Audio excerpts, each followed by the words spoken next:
Bora conversar um pouquinho sobre essa pequena obra-prima chamada O Jogo do Anjo, do Carlos Ruiz Zafón. Mas antes de qualquer coisa, eu preciso dividir com você o parágrafo de abertura dessa história, que é um dos mais potentes, um dos mais poderosos textos de abertura que eu já li até hoje.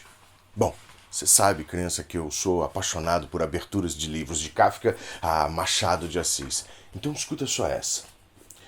Um escritor nunca esquece a primeira vez que aceita algumas moedas ou um elogio em troca de uma história. Nunca esquece a primeira vez que sente o doce veneno da vaidade no sangue e começa a acreditar que, se conseguir disfarçar sua falta de talento, o sonho da literatura será capaz de lhe garantir um teto, um prato quente no fim do dia e aquilo que mais deseja: seu nome impresso em um miserável pedaço de papel que certamente vai viver mais do que ele. Um escritor está condenado a recordar esse momento porque, a partir daí, ele está perdido e sua alma já tem um preço. Isso não é lindo? Se isso não é uma das aberturas mais emocionantes já escritas, principalmente para um leitor que é também um escritor, cara, nenhuma outra é. Sendo assim, vem aqui comigo para a gente discutir um pouco de O Jogo do Anjo. Que livro é esse? Que história é essa? Estrutura de narrativa, qualidade do texto? E porque eu acho que você precisa ler com urgência esse livro aqui. Me dá 5 segundinhos de vinheta e a gente volta em seguida. São 5 segundos para você já deixar o seu joinha aqui embaixo, se inscrever no canal e deixar o Jefinho mais feliz aqui do que um escritor que acabou de receber o seu primeiro Pix da editora. Não vai embora não.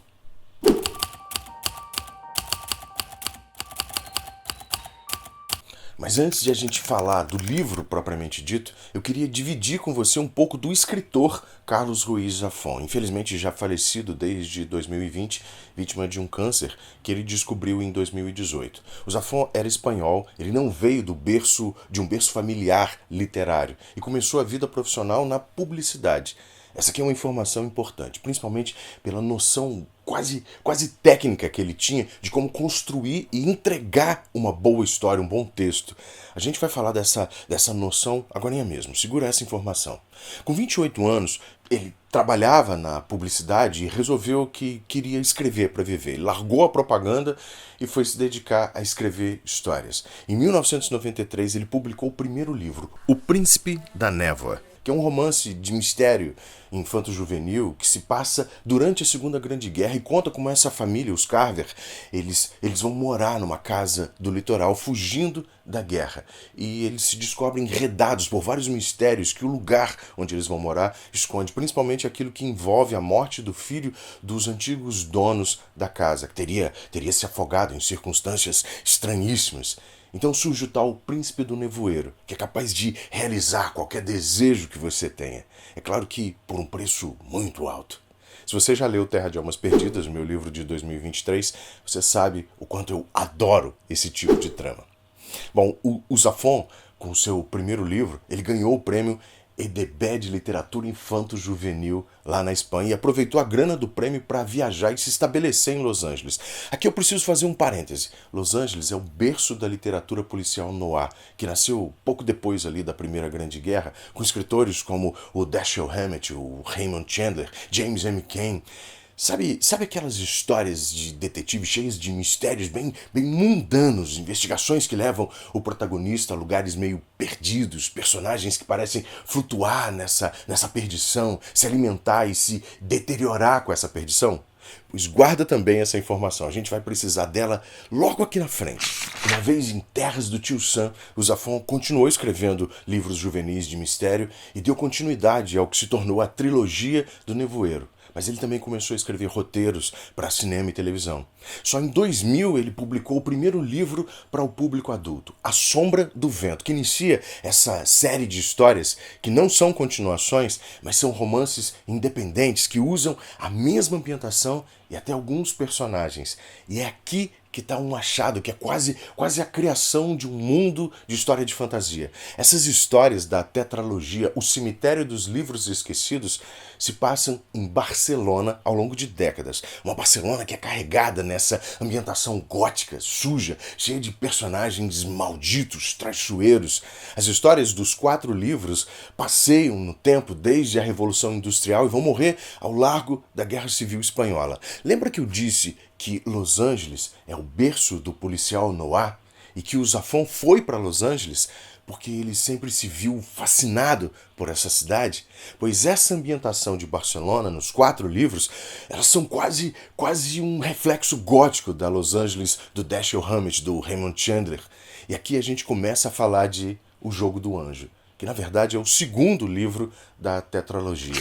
E a gente vai começar pela sinopse da história, que está aqui na 4ª capa da edição da Suma. Na verdade, embora eu já conhecesse o Zafón, soubesse que tipo de história ele escrevia, eu sempre deixei para depois a leitura de um dos seus livros. Até que eu me deparei com essa sinopse aqui e em circunstâncias muito especiais.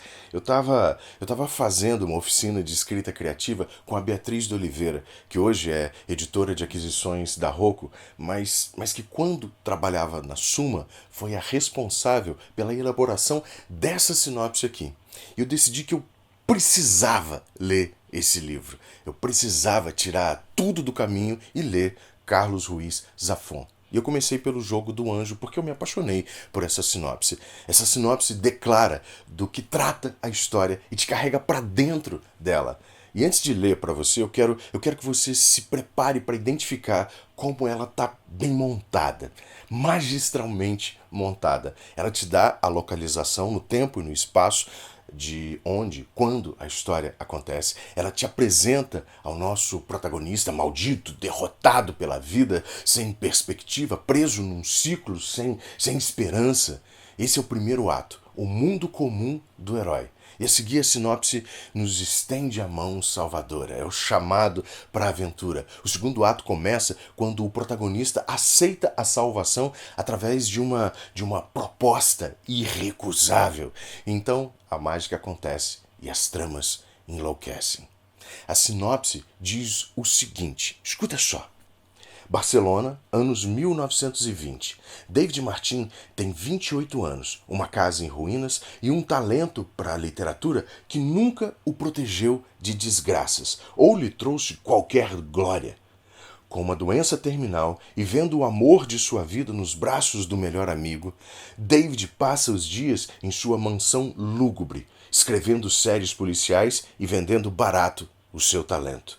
É quando surge Andreas Corelli, um misterioso editor estrangeiro com uma proposta irrecusável. Fama, dinheiro, saúde. Tudo em troca de um único livro, um livro que terá o poder de influenciar milhões de vidas. Um novo evangelho.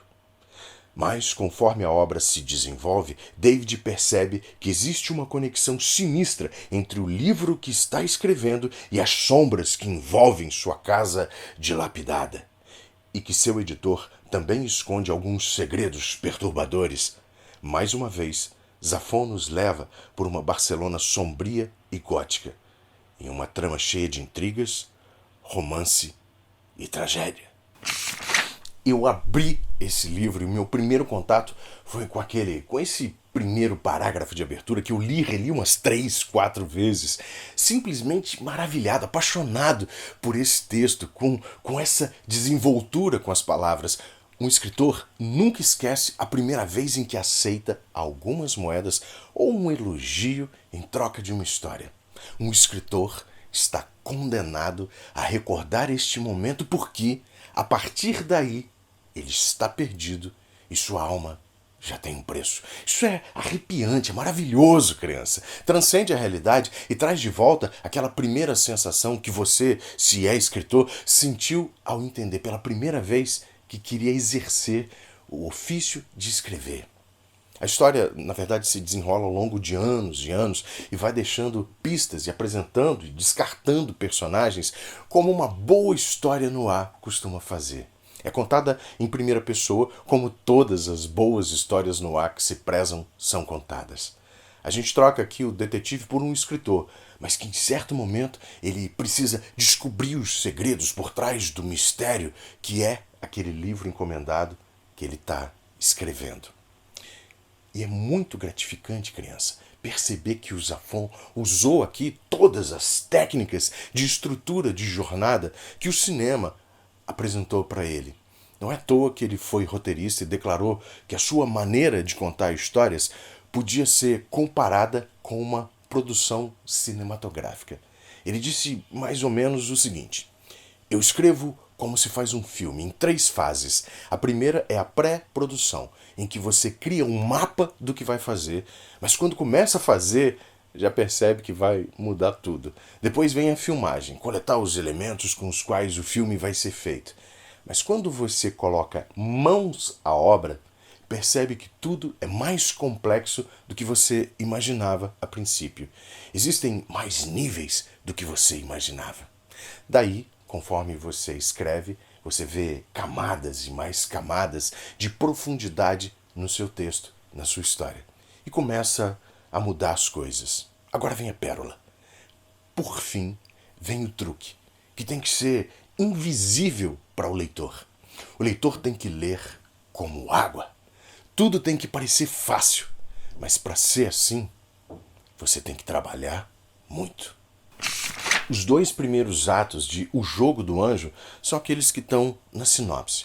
Nós somos apresentados ao mundo comum do David Martin, de onde ele veio, por que ele quis se tornar escritor, como ele se tornou escritor, que tipo de escritor ele se tornou, as dificuldades da vida, o amor que ele perde para um amigo rico que tem relações muito mais complexas, complicadas com ele do que ele mesmo acredita. Ele descobre que está doente, é terminal. E a literatura que ele escreve é tida como lixo. Os editores trapaceiam, roubam dele.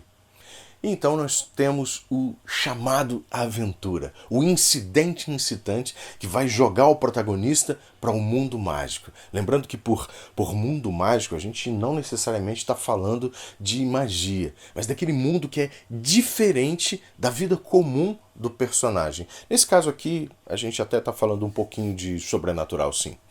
Bom, o chamado é a proposta do novo editor. O David titubeia, ele não tem intenção de aceitar a proposta. Na verdade, ele nem sabe direito como ou se aceita. Mas esse momento de negação passa por cima dele sem dar chance dele pesar prós e contras. E a partir daqui, ele vai conhecer novos personagens. Alguns que vão ajudar o escritor ou o ser humano que ele se tornou, e outros que são pequenos algozes. Como em toda jornada do herói, ele precisa conhecer aliados e adversários. Ele parte então em busca de explicações e sente cada dia mais a lança do destino se aproximando dele. A cada passo, a cada fio de resposta, beco sem saída, no labirinto no ar de Barcelona, da Barcelona gótica e suja em que ele vive. Quem é Andreas Corelli? O que de fato é o livro que ele está escrevendo? Qual a relação daquilo com a realidade? Quem cometeu os crimes pelos quais ele agora é suspeito? Crimes como aqueles que ele inventava na sua série de livros de mistério, que vendia horrores e que até pouco tempo antes garantia o seu sustento e ao mesmo tempo fazia definhar a sua vontade de ser escritor.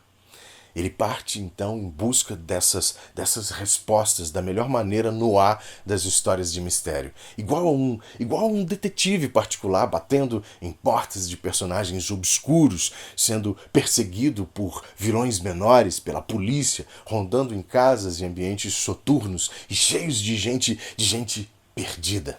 Eu recomendo fortemente que você leia O Jogo do Anjo. Não só pela história delirante e sombria que está aqui dentro, mas pela delícia que é o texto do Zafón. É como ele descreve. A história desce pela sua garganta feito água fresca. É escrita por um sujeito que não pensou só em desenvolver uma boa história, mas principalmente como fazer com que essa história se parecesse realmente boa. É o raciocínio de um publicitário. Não basta você ter um bom produto, ele tem que parecer um bom produto também. Tem que fluir para você, leitor. E o texto do Zafón flui feito água cristalina. E o engraçado disso tudo é que, terminada a leitura, eu encomendei o livro anterior da tetralogia. O livro se chama A Sombra do Vento, que dizem é melhor do que o Jogo do Anjo. Eu vou descobrir nos próximos dias. Nesse meio tempo, eu gostaria de te fazer um outro convite, além da leitura do livro, claro. Eu gostaria que você deixasse aqui embaixo, nos seus comentários, nos comentários desse vídeo, não só um comentário sobre o livro, mas sobre essa forma que eu trouxe aqui agora de discutir uma história, entender quem é o escritor, quais são as suas influências, que tipo de história ele escreve, como, essa é a ideia primordial desses vídeos aqui, como ele escreve, como ele constrói, cria as suas histórias. Estrutura em 3 atos, alguns passos pincelados da jornada do herói. Você gostou desse tipo de análise, de como ele foi feito nesse vídeo aqui? Eu fico aguardando a sua opinião. Então, bom, grande abraço, fica bem e a gente se vê no próximo vídeo. Não esquece de deixar aqui o seu joinha, de se inscrever no canal e deixar a sua opinião.